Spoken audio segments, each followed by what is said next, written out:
नमस्कार, मैं डॉक्टर राजेश कुमार सिंह, सहायक प्राध्यापक भूगोल, सर्वनारायण सिंह रामकुमार सिंह महाविद्यालय सहरसा। आज के इस वीडियो पोस्ट में मैं पार्ट 3 के छात्रों के लिए जीएस से संबंधित बड़ा ही सारगर्भित विषय अटल भूजल योजना और विश्व बैंक पर चर्चा करने जा रहा हूं। आशा है इस वीडियो से आपको इस विषय वस्तु को समझने में काफ़ी सहायता मिलेगी। तो आइए सबसे पहले हम लोग ये जानें कि अटल भूजल योजना जो है वो चर्चा में क्यों है। 25 दिसंबर 2019 को प्रधानमंत्री द्वारा निम्न भूमि जल स्तर वाले क्षेत्रों में भूजल संरक्षण के लिए अटल भूजल योजना प्रारंभ की गई है। केंद्रीय जल संसाधन, नदी विकास और गंगा कायाकल्प राज्य मंत्री ने लोकसभा में एक लिखित उत्तर में यह जानकारी दी कि भारत में भूजल भंडार के लगातार कम होने की चिंता को दूर करने के लिए विश्व बैंक ने अटल भूजल योजना के तहत 6,000 करोड़ रुपए की सहायता देने की मंजूरी प्रदान की है। यह योजना 2018-19 से 2022-23 तक 5 साल की अवधि में लागू की जानी है। अब ये जो योजना है उसका वित्तीय प्रारूप क्या होगा उसके बारे में जानिए। इस योजना का कुल परिव्यय 6,000 करोड़ रुपए है तथा यह 5 वर्षों की अवधि 2020-21 से 2024-25 के लिए लागू की जाएगी। 6,000 करोड़ रुपए के कुल परिव्यय में 50% विश्व बैंक ऋण के रूप में होगा, जिसका भुगतान केंद्र सरकार करेगी। बकाया 50% नियमित बजटीय सहायता से केंद्रीय सहायता के रूप में उपलब्ध कराया जाएगा। राज्यों को विश्व बैंक का संपूर्ण ऋण और केंद्रीय सहायता अनुदान के रूप में उपलब्ध कराई जाएगी। अब इस योजना का मुख्य उद्देश्य क्या है, आइए उसके विषय में जानें। इस योजना का मुख्य उद्देश्य चिन्हित प्राथमिकता वाले 7 राज्यों जैसे गुजरात, हरियाणा, कर्नाटक, मध्य प्रदेश, महाराष्ट्र, राजस्थान और उत्तर प्रदेश में जन भागीदारी के माध्यम से भूजल प्रबंधन में सुधार लाना है। दूसरा, इस योजना का कार्यान्वयन इन राज्यों के 78 जिलों में लगभग 8,350 ग्राम पंचायतों को लाभ मिलने की उम्मीद है। तीसरा, यह योजना मांग पक्ष प्रबंधन पर प्राथमिक रूप से ध्यान देते हुए ग्राम पंचायतों में भूजल प्रबंधन तथा व्यवहार्य परिवर्तन को बढ़ावा देगी। अटल भूजल योजना के 2 प्रमुख घटक हैं। पहला, संस्थागत मजदूरी और क्षमता निर्माण घटक। इसके अंतर्गत राज्य में अस्थायी भूजल प्रबंधन के लिए संस्थागत प्रबंधों को मजबूत बनाने के लिए नेटवर्क निगरानी और क्षमता निर्माण में सुधार तथा जल उपयोगकर्ता समूहों को मजबूत बनाना तथा दूसरा, डेटा विस्तार जल सुरक्षा योजना को तैयार करना, मौजूदा योजनाओं के समन्वय के माध्यम से प्रबंधन प्रयासों को लागू करना है। दूसरा घटक जो है वो है मांग पक्ष प्रबंधन प्रक्रियाओं को अपनाने के लिए राज्यों को प्रोत्साहन देने हेतु घटक। इसके अंतर्गत विभिन्न स्तरों पर हितधारकों की क्षमता निर्माण तथा भूजल निगरानी नेटवर्क में सुधार के लिए संस्थागत मजबूती से भूजल डेटा भंडारण, विनियम विश्लेषण और विस्तार को बढ़ावा देना। दूसरा, उन्नत और वास्तविक जल प्रबंधन से संबंधित उन्नत डेटाबेस तथा पंचायत स्तर पर सामुदायिक नेतृत्व के तहत जल सुरक्षा योजनाओं को तैयार करना। तीसरा, भारत सरकार और राज्य सरकारों की विभिन्न मौजूदा और नई योजनाओं के समन्वय के माध्यम से जल सुरक्षा योजनाओं को लागू करना ताकि सतत भूजल प्रबंधन के लिए निधियों के न्यायसंगत और प्रभावी उपयोग में मदद मिल सके।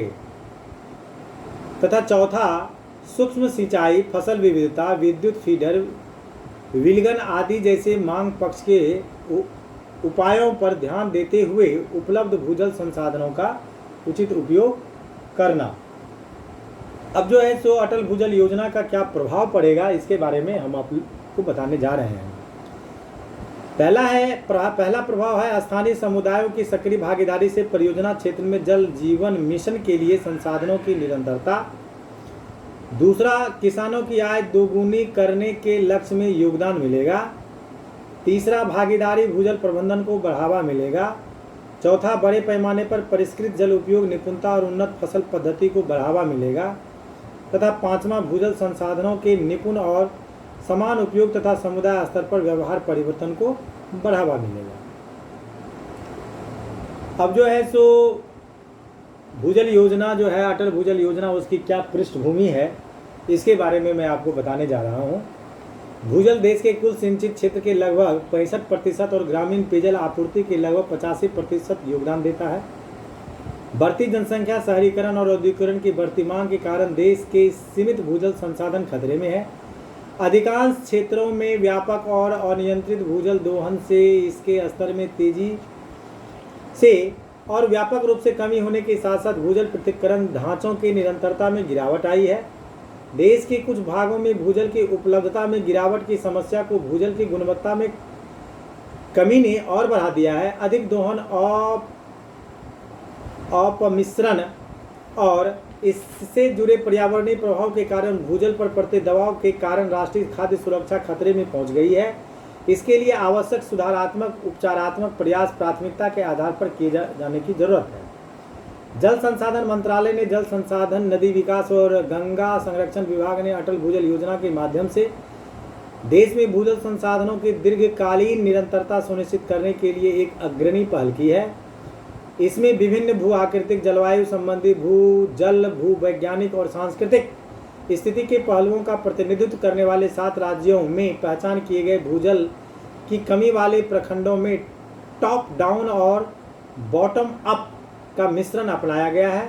अटल जल को भागीदारी भूजल प्रबंधन और निरंतर भूजल संसाधन प्रबंधन के लिए समुदाय स्तर पर व्यवहार परिवर्तन लाने के लिए संस्थागत ढांचों को मजबूत बनाने के उद्देश्य के साथ तैयार किया गया है।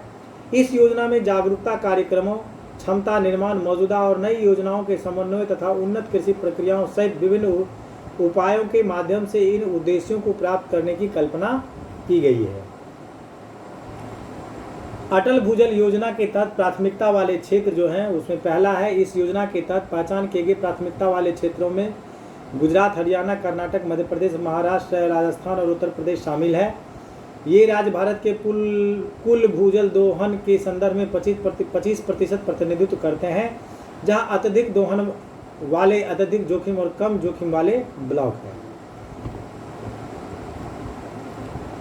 भारत में भूजल संसाधनों का दोहन, भारत में भूजल संसाधनों का अत्यधिक दोहन किया गया है, जिसके कारण विशेषज्ञों ने चेतावनी दी थी। वर्ष 2011 में किए गए नमूना मूल्यांकन के अनुसार भारत के 71 जिलों में से 19 में भूजल का अत्यधिक दोहन किया गया, जिसका अर्थ है कि जलाशयों की प्राकृतिक पुनर्भरण की क्षमता से अधिक जल की निकासी की गई है। वर्ष 2013 में किए गए आकलन के अनुसार जिसमें जिलों के ब्लॉकों को शामिल किया गया और पाया गया कि यहाँ का 31% जल खारा हो गया था। अब है कि विश्व बैंक से जो निधि मिलेगी उसके बारे में क्या उस निधि का उपयोग कैसे किया जाएगा, आइए इसके बारे में जानें। विश्व बैंक से मिलने वाली यह निधि राज्यों में भूजल के लिए काम करने वाले संस्थाओं को उपलब्ध कराई जाएगी। साथ ही भूजल को बढ़ावा देने के लिए सामुदायिक सहभागिता में वृद्धि की जाएगी। योजना के बारे में वर्ष 2016-17 के केंद्रीय बजट में राष्ट्रीय भूजल प्रबंधन सुधार योजना की घोषणा की गई थी। मई 2017 में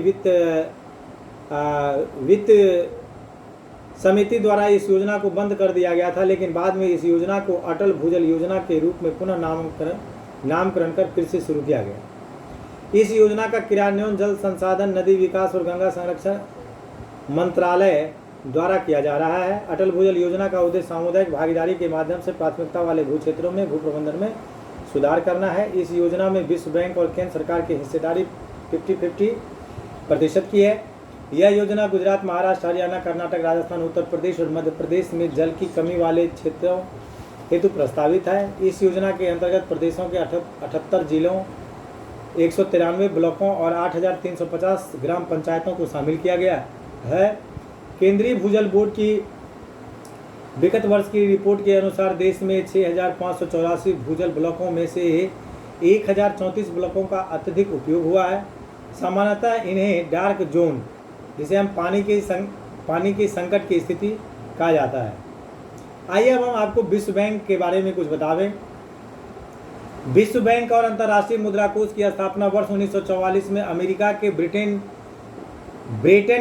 वुड्स शहर में विश्व के नेताओं के एक सम्मेलन के दौरान हुई थी। द्वितीय विश्व युद्ध के बाद अंतर्राष्ट्रीय अर्थव्यवस्था को दोबारा पटरी पर लाने के उद्देश्यों से इन संस्थाओं का गठन किया गया था। विश्व बैंक समूह का मुख्यालय वाशिंगटन डीसी में है। विश्व बैंक एक अंतर्राष्ट्रीय वित्तीय संस्था है जो ऋण प्रदान करती है।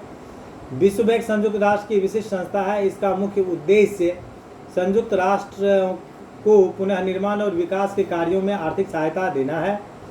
विश्व बैंक समूह 5 अंतर्राष्ट्रीय संगठनों का एक ऐसा समूह है जो देशों को वित्त और वित्तीय सलाह देता है। इसके उद्देश्य में शामिल है विश्व को आर्थिक तरक्की के रास्ते पर ले जाना, विश्व में गरीबी को कम करना तथा अंतर्राष्ट्रीय निवेश को बढ़ावा देना। इस तरह इस आलेख में आपने अटल भूजल योजना और विश्व बैंक के बारे में जाना। हमें आशा है इस वीडियो से आपको इस विषय वस्तु को समझने में काफ़ी सहायता मिलेगी। फिर भी अगर आपको इस विषय वस्तु को समझने में कोई कठिनाई आ रही हो तो आप मेरे व्यक्तिगत मोबाइल नंबर 9470786423 पर 24 मिनट 7 कभी भी बात कर और अधिक जानकारी ले सकते हैं। धन्यवाद।